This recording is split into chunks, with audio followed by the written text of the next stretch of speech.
We need to be constantly reminded of our gifts of freedom and of those who gave it all to make sure future generations continue to know life in a free, democratic society.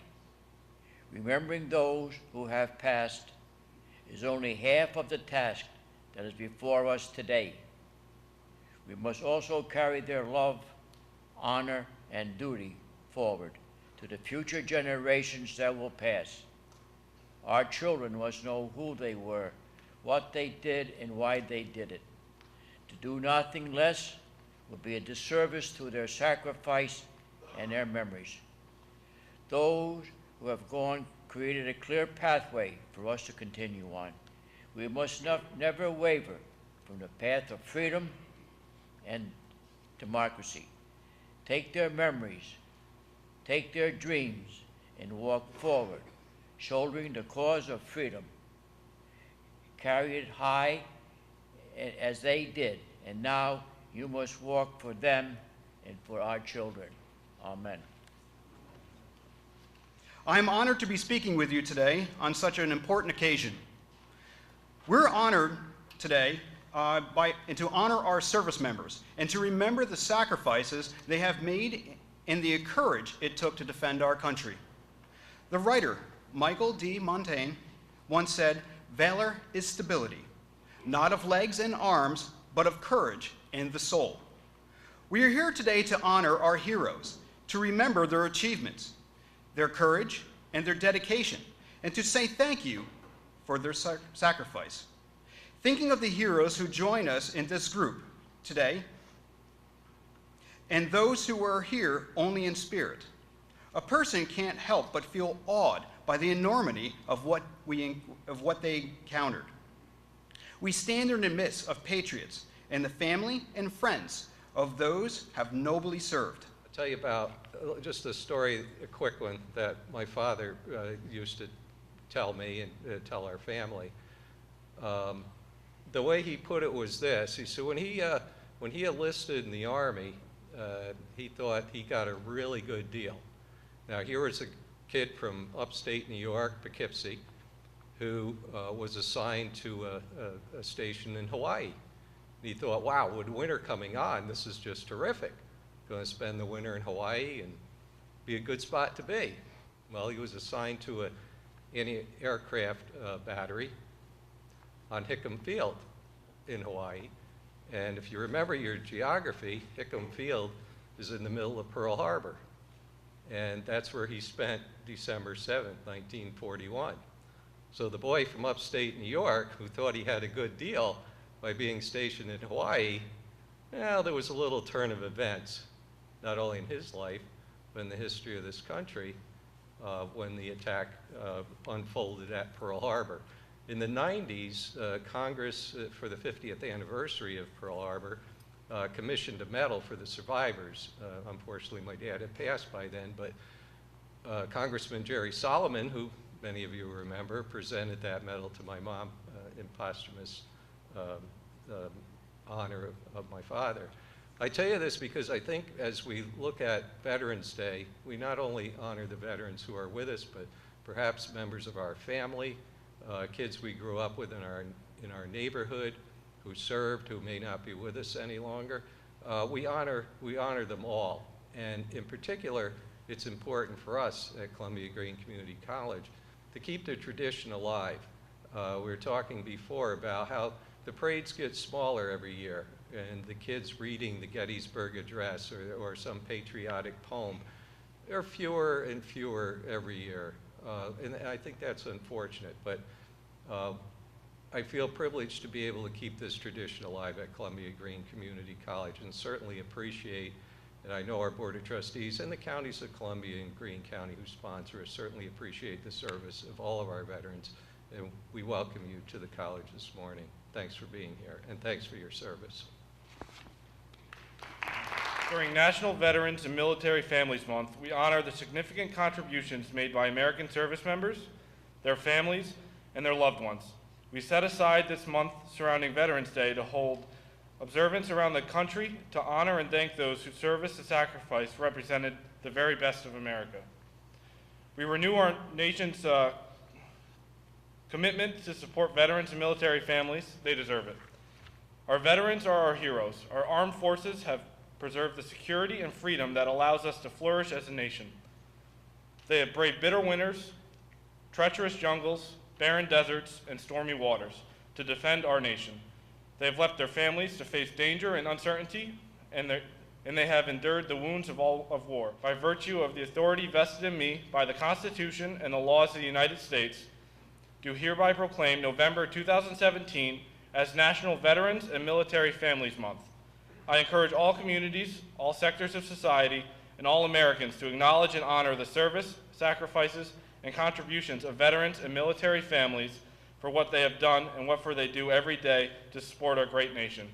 In witness whereof, I have hereunto set my hand this first day of November, in year of our Lord, 2017, and of the independence of the United States of America, the 242nd Donald J. Trump.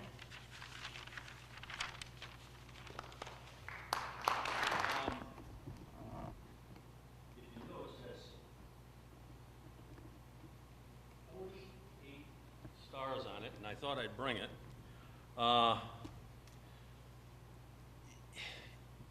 One of the things that I try to instill with people that we honor and honor a vet, of which we've been around for about 16 years, and we've honored close to 200 people.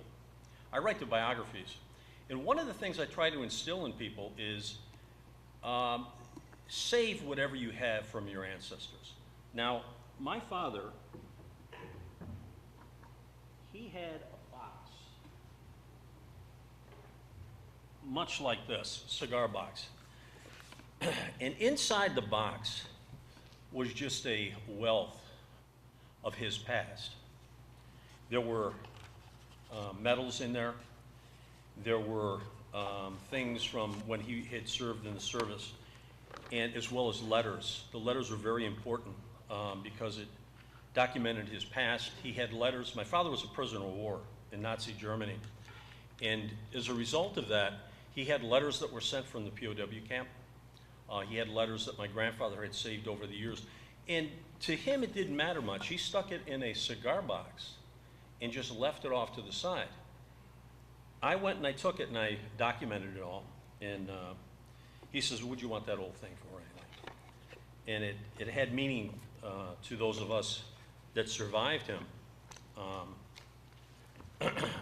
My interest in history can be exemplified by this. I picked this up at one of the charity shops locally for 50 cents. And what it is, it's a .58 caliber slug from a musket during the Civil War. It apparently lodged itself in this wood. I knew immediately what it was. And I said, "If you don't change the price on it, I'll be delighted to tell you what it is." I said, "That is a Civil War bullet that has frozen in time." Think about it. That bullet hit that piece of wood, and prior to and after that, men were wounded and died, changed their lives forever. To me, it's important when I deal with people who have loved ones that have served this country, to remember not only their service, but how they fit into the histories of this wonderful country. And if anybody chooses to see it, I'll show it afterwards.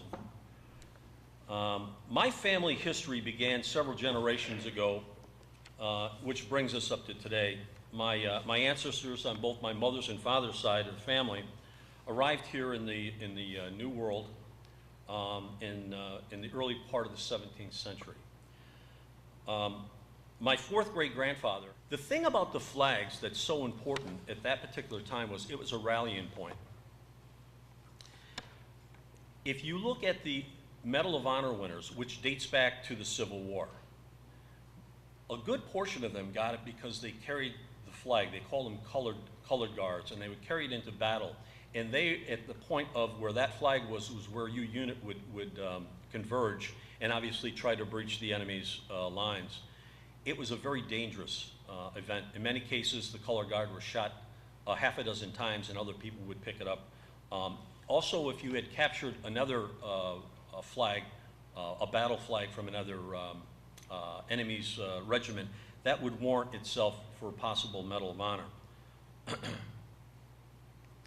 My wife's great grandfather, Rule Cheney, Sr., and her uncle, Oscar Mueller, served in World War I. Rule was from South Dakota, served in the United States Navy, and her uncle Oscar was in the United States Army in France. He was a first sergeant. He served with the 78th Infantry Division during World War I. And one of the things, once again, little treasures that you get, in his personal effects that eventually made it to us was a pipe. And the pipe is very worn. But on the pipe happens to be all of the battles that he was involved with in France, which is a rather unique thing. The other thing that is interesting about Uncle Oscar had in his possession a menu, Restaurant Le Moyne, and he's in his handwriting, he puts down here, and I'll just mention it. He mentions the people that attended. It was after the war, and of course these guys were coming back from the hospital, and the course that they served, and then of course a little joke at the end of it. The wine was private stock, whatever that is, roast veal a la Lorraine, roast lamb, French fried potatoes, salad a la Mueller, whatever that is, and he has next to it garlic. Maybe the salad was just garlic. Fritters, coffee, camouflage, which means it wasn't really coffee, cigars and cigarettes. And then he lists over here, a dinner was held here December 16th, 1918, in honor of the returnees of several of our men from the hospital. And then he makes a list of all their names. And then he puts the dignitaries there. And then finally at the end of it, and it's kind of interesting because it's a comical figurine of a bottle of wine with a couple of ducks in a basket here. I also found this. That's a map that he used when he escaped the third time with two gentlemen, and he eventually made it back to American lines. There's a handsome picture of him. Yeah. I have two brothers that were Marines. I have a brother that was long-range reconnaissance in Vietnam. We've honored people in Vietnam, World War II as well. One of the World War II veterans is this gentleman, John Mikowski. He hails from Chatham, Ghent area. This book was written about his experience as a POW, much like my father, but he was in the Pacific, by John W. Wallace. I just went to Wallace's funeral 2 days ago. He was also a Marine. In closing, I think that one of the medals that I put high, right up along with the Medal of Honor, and that's the Purple Heart, because you've got skin in the game and blood. And the other thing that is notable for those people that are veterans that we have honored over the years, the American flag is important to those who served. Our flag is a symbol of America. One can come to understand America through its flag. In our flag, it defies the barriers of time and space. All that we are, were, and will become lives timelessly in our flag. Whenever one or more of us stand together beneath the flag, you will find America. When we stand proudly and salute the flag, we honor the principles and ideas and the guides that guides our lives, and we also honor those who have sworn to defend it. Understand that our flag is not made of inert, colored cloth. It is made of a living, breathing fabric of our diverse people. Our history has made it sacred, and with the sacrifice of our fathers and forefathers. When we honor our flag, we honor the countless acts of individual sacrifices that have made it a living and breathing symbol of our great nation. Americans have their differences, but let us take a lesson from the surviving carnage of the American Civil War at Gettysburg. On the 75th anniversary of the Battle of Gettysburg, those people that remained, both Union forces and Confederate forces, if you know the battle, the third day, it was the Battle of Pickett's Charge. There were 15,000 Confederate soldiers lined up. The Americans, the Union forces, had the high ground, and they marched in the cannons, loaded cannons with grape shot and they also loaded with rifles, decimated them. When Pickett was finished with his charge, Lee turned to him and said, "General, get your division together." He said, "Sir, I had no division." 75 years later they met, what few were left. The Union forces were up on the top that were yelling when the battle occurred, Fredericksburg, remember Fredericksburg, where the Union forces were decimated. The Confederate forces these old men stooped over, this, by the way, is a GAR cane dating back to 1892. And as they hobbled up this rise, they couldn't make it. So what happened was the Union forces hobbled down and they greeted together and they embraced one another. The war for them was over. I would hope, and it would be my prayer, that we as a nation, with all the diversity that we have, that we would see to their example and that we would embrace our differences and let this thing that divides us embrace us and make us a better person, a better country. Thank you much. Greatly inspired. I had always had an internal drive to become a soldier. And when I became 17, I went and did a noble deed and joined. At 17, I had to have my parents sign to actually let me leave. That was a very interesting time because they were not for it. But after a couple interesting talks, they caved. Back in 2011, August 9th, I left for basic training. I left for Fort Benning, Georgia, where I had my training as an infantryman. Thereafter, I went to airborne school, Fort Benning, Georgia, as well. There, I exited high-performance aircraft 5 times, twice in the same day.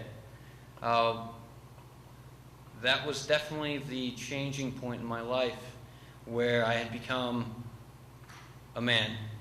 You live life on the edge, and you really see what life is, and you truly understand the meaning and purpose of yourself. Following there, I went to my unit, went to the 1st Battalion, the 505th Parachute Infantry Regiment, spent the duration of the rest of my time there as an 11 Bravo. Most of the time was spent behind various forms of machine guns, light, heavy. I led a weapons team, was an interim squad leader a couple times, and got to play with a lot of explosives and anti-tank weapons. I got out due to not knowing what it was like to be an adult in this free world that we fight for. I was enticed to experience everything that life has to offer and what I wasn't given in the beginning. So I immediately went to work. I wasn't one of those individuals who got out and wasn't proud and just wanted to slinker away and not do something with their life. I began working as a tradesman. Soon after, I realized that I had a higher calling to attempt to be a law enforcement officer. So here I am at college, studying criminal justice, and the end goal is to become a state trooper. I'd just like to say that yesterday I sat thinking about what I was going to say today.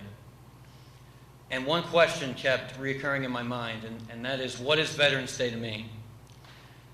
Veterans Day is a day to connect with fellow veterans, to reminisce and share our experiences, whether good, bad, ugly, or funny.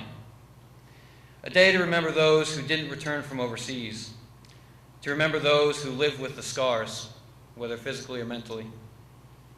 A day to reach out, to pick up those who may live in a dark space, confused with hate or guilt.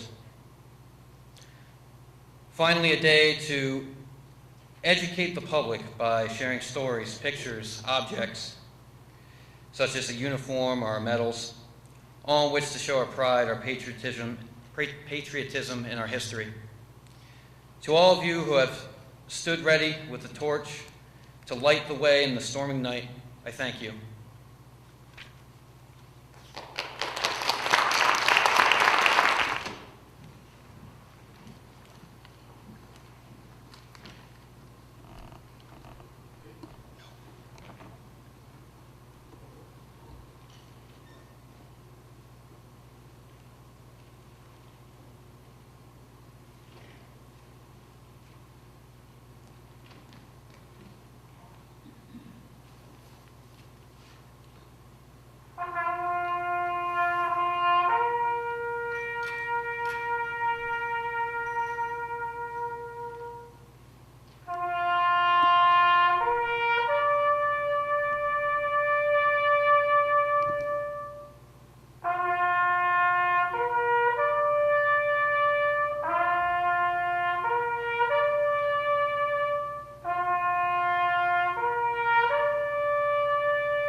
Pipe band.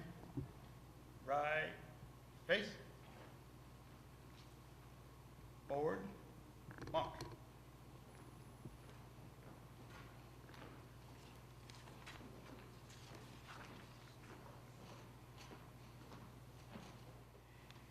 We remember today all those who have come before us and given the greatest gift to our democratic nation, their lives.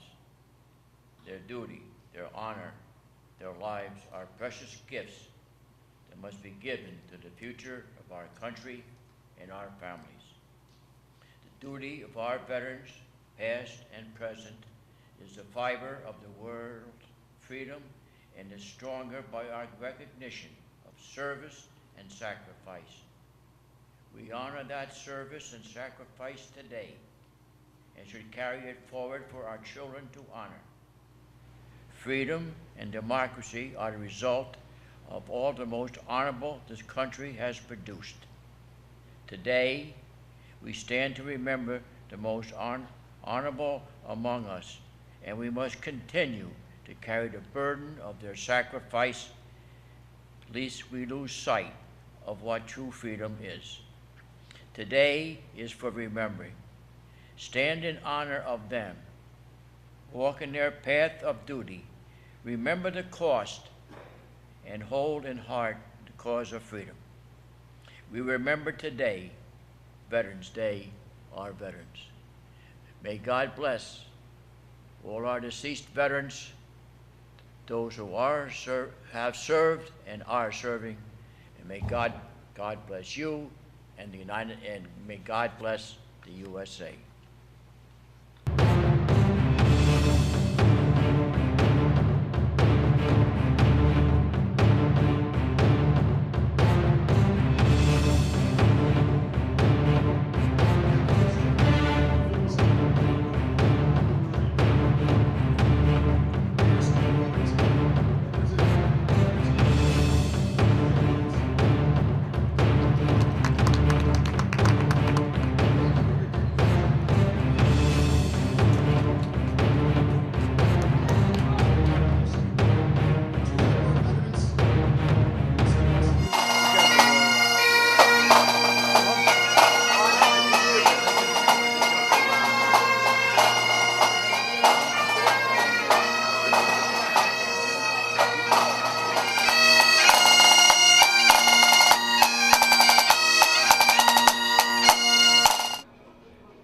I served for 8 years in the United States military. I briefed college student. To help our veterans and students here. We didn't make this up, the 22-day push-up challenge. So the whole purpose is to bring awareness to and acknowledgement of many of our veterans who may come home after serving and from the battlefield, but they have difficulties outside of that, many of which take their own lives, at an average of 22 a day. That's how the figure works out. So it's very unfortunate. So it's a little way of just taking a pause in a positive spirit to bring people together to think about those people that go through such difficulty. So here on campus, we did our 22-day push-up challenge. 22 days, starting 22 days from today, we'd get together separately or we'd videotape and do our 22 push-ups per day. So what we're gonna do right now is finish. And the thing is we're gonna do 22, but I know everybody's gonna keep doing their 22 push-ups for the rest of the semester, am I right? Can I get you guys up here on the stage? Our 22-day push-up challenge. Here with my hardcore crew. You guys ready? Yes, ma'am. Yeah. Down to the push-up start position. When I say down, you will come back up with the repetition we just completed.